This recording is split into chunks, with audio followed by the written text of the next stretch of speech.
Hola, ¿qué tal? ¿Cómo estás? Espero que estés muy bien. En este video deseo poder ayudarte a entender o de repente aclarar un poco más una definición, un concepto que utilizamos mucho en desarrollo de software y que también en proyectos de tecnología utilizamos pues cuando queremos entender mejor un requerimiento de negocio, un requerimiento o necesidad de negocio traducida o posteriormente traducida seguramente en una funcionalidad de un desarrollo de software. ¿A qué me refiero? Me refiero a lo que es una historia de usuario o, como también le llamamos en inglés, un user story. Entonces, para poder ayudarte, voy a apoyarme el día de hoy con material oficial de la casa certificadora CertJoin, la cual nosotros también brindamos el curso y brindamos la certificación. Bueno, y en los comentarios te dejaré el enlace. Pero entender por un lado la teoría y por otro lado hacer, digamos, el match o el posible match con la experiencia. Aquí es donde quiero contribuir con la mía para identificar si de alguna manera pues lo que dice la teoría es muy cierto o tiene sus diferencias en la práctica. Entonces, lo que tú estás viendo en estos momentos a continuación, como te decía, es parte del material oficial de CertJoin. Y tenemos que entender primero qué es una historia de usuario, ¿no? ¿Qué es un user story? Entonces dice, son utilizadas en los métodos ágiles para la especificación de requisitos. Son una descripción breve de una funcionalidad tal y como lo percibe el usuario. Describen lo que el cliente o el usuario quiere que se implemente y se escribe con una o dos frases utilizando el lenguaje común del usuario. Y luego, bueno, por aquí vemos al rol del Scrum Master, que seguramente también lo conoces, y es quien ayuda y asesora al Product Owner a encontrar nuevas técnicas de estimación y priorización. Bueno, hasta aquí es la teoría, que seguramente ya la sabías. Sin embargo, ¿cuál es la recomendación de atributos? Y esta es la parte importante, los elementos. Por un lado, el ID, identificador de la historia de usuario único para la funcionalidad o el trabajo. La descripción, que debe ser sintetizada de la historia del usuario. La estimación, que es el esfuerzo necesario en tiempo ideal de implementación de la historia de usuario y representada muchas veces en Story Point, que esto lo veremos seguramente en otro video. Y una prioridad que permite determinar el orden en el que las historias de usuario deben ser implementadas. Ok, vamos a lo lleno, digámoslo así. Descripción. Debe responder a 3 preguntas. Ojo aquí. ¿Quién se beneficia? ¿Qué es lo que quiere? ¿Y cuál es el beneficio que va a obtener? Por lo tanto, la estructura, la frase, digamos, el enunciado que debería poder tener una historia de usuario nos dice que cómo, y aquí viene el rol del usuario, quiero un objetivo para poder conseguir algo, ¿no? Un beneficio. Entonces, el ejemplo que nos ponen aquí es, como usuario, o sea, va a decir yo como usuario registrado, que este sería el tipo de usuario, el tipo de rol, el quién, quiero poner artículos en el carrito de compras. Eso es lo que quiero, ese es mi deseo. ¿Y para qué? Para armar mi pedido.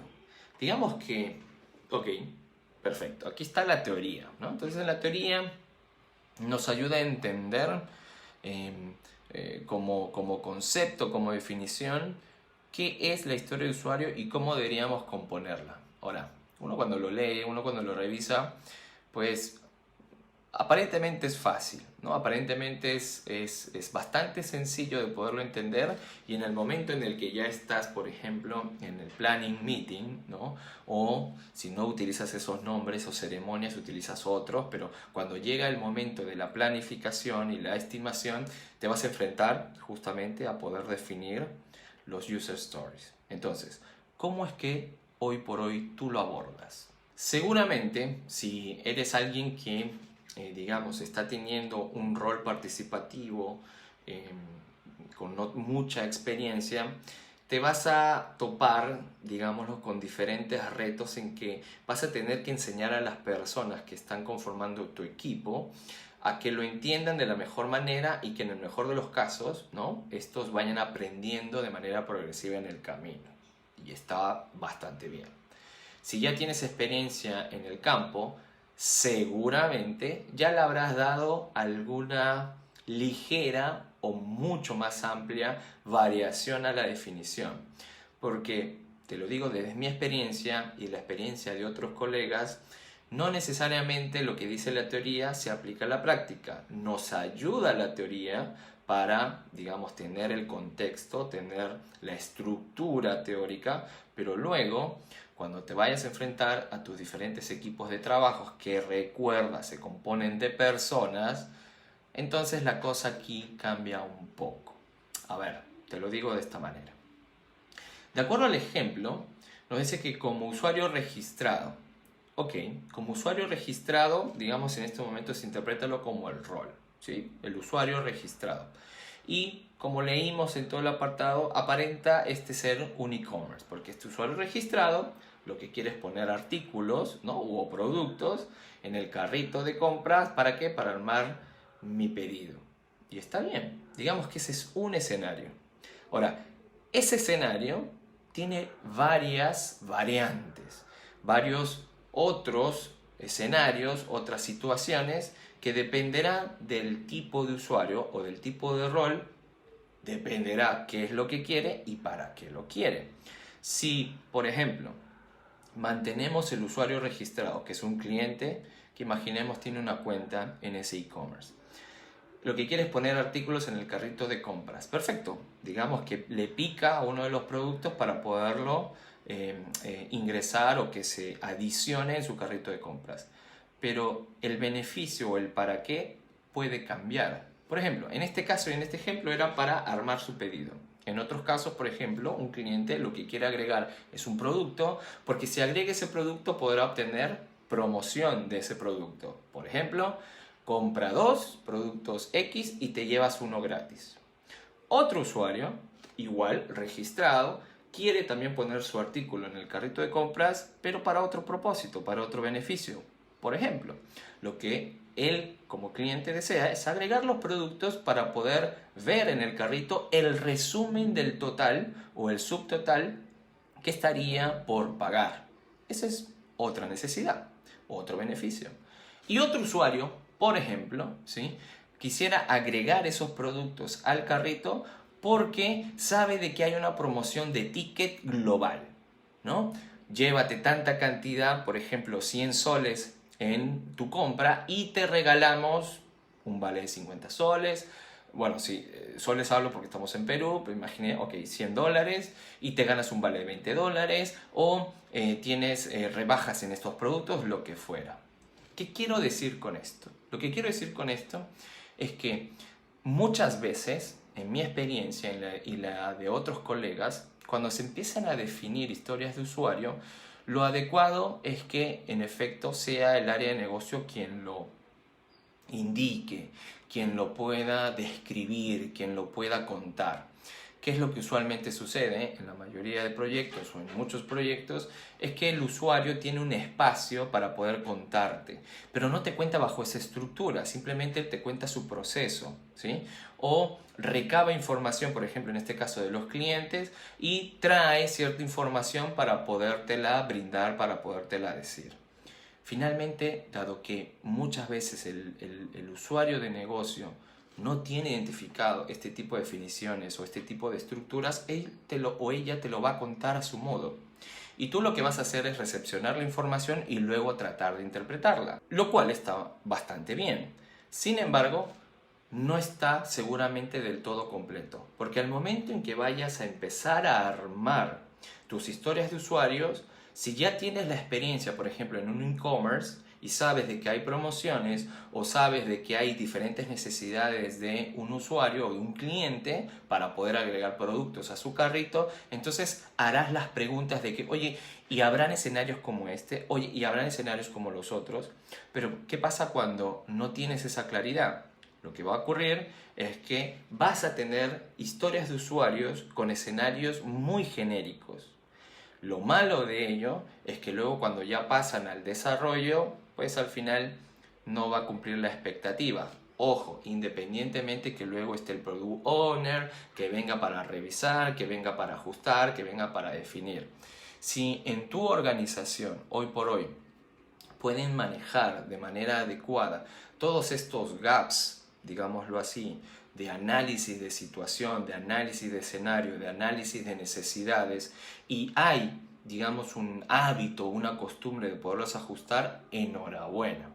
Pero digamos que eso no ocurre mucho, o no en la mayoría de los casos. Hablo nuevamente desde mi experiencia.